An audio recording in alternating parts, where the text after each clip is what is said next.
Bumble Bee Management. Hi, I'm Brian Pombo. Welcome back to Brian J. Pombo Live. Today we're going to be discussing a management style that was popularized by Walt Disney. And we'll talk about that in a minute.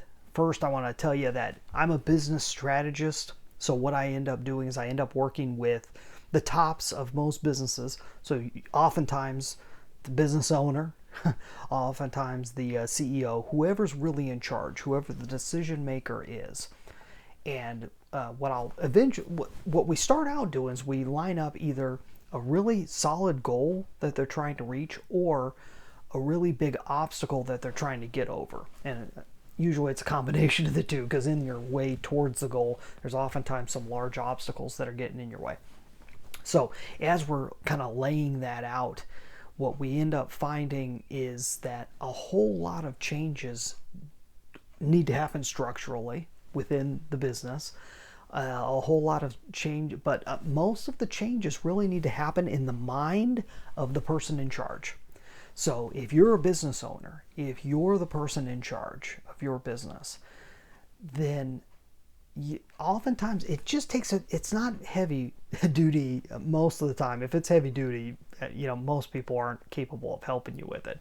But oftentimes it's just a few little tweaks in your own head, looking at things just a little bit differently, thinking just a little bit differently about what your obstacles are and what's getting in your way, that can make all the difference for a lifetime.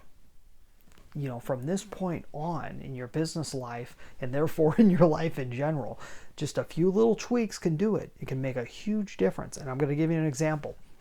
This is a story that I don't know how true it is, but it's a story that goes way back when Walt Disney was in charge back at, he died in the 60s. So when Walt Disney was in charge of his company, and he was sitting around, as the story goes, he was sitting around talking to Haley Mills, who was the actress in Pollyanna and The Parent Trap. She played the twins in the original Parent Trap.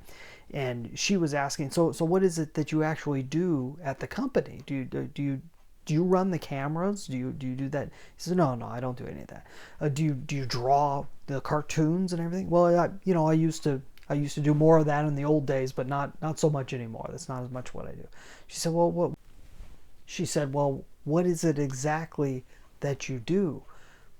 And he supposedly he stopped for a moment and he said, well, I'm basically a bumblebee.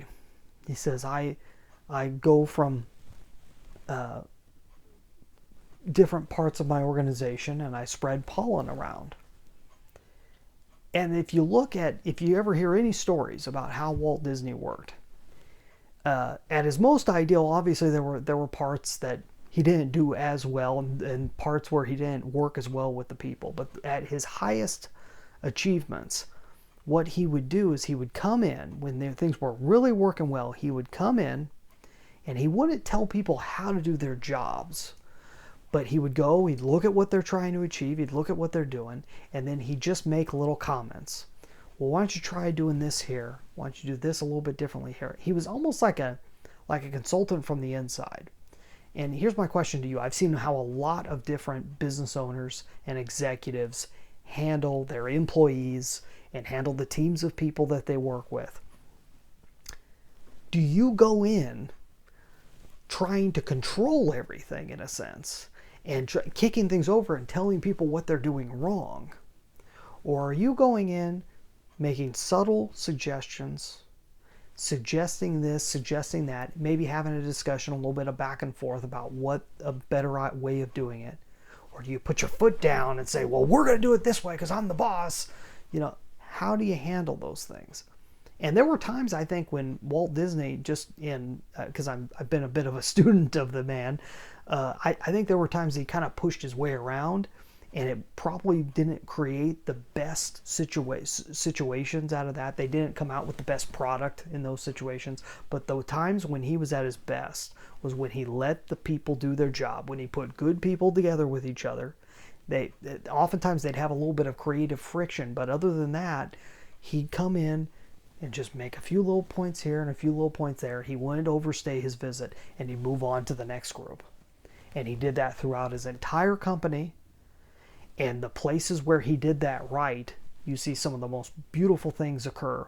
Things like Disneyland back in 1955. Things like the original, some of the original best movies that they came out with. The early cartoons, the Snow White and the Seven Dwarfs, all those things. These were not just the creatives at their best. It was the people handling the situation like Walt Disney. They were at their best too.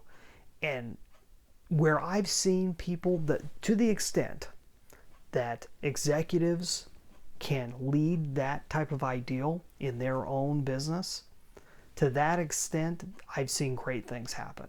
And to the opposite end of the spectrum, I've seen worse things happen and seen executives destroy everything around them unintentionally, and not because they don't have good ideas. They oftentimes do have the best ideas. But if you can't deliver that message clearly and in a loving way, if I could say so, in a loving way to the people that you're working with, then you'll create destruction. And I've seen it too often. And so it's just a thing to keep an eye on. That's just one little thing. Bumble Bee Management. I really like that term. So hopefully that's helpful to you. We're going to talk about more in terms of the inside game that you need to go through. We've talked a lot about this stuff in the past. Go check out brianjpombo.com. If you'd like to see what a situation would be where I'd be coming in and being a helpful bumblebee for you and be able to help kind of spread some pollen in your mind so that you can then spread it throughout your company, you can go check out brianjpombo.com/Amazon. That talks about the Amazon Proof Strategy session over, and that link is in the description, brianjpombo.com/Amazon. Hey, you have a great night. We'll be back here tomorrow. In the meantime, get out there and let the magic happen.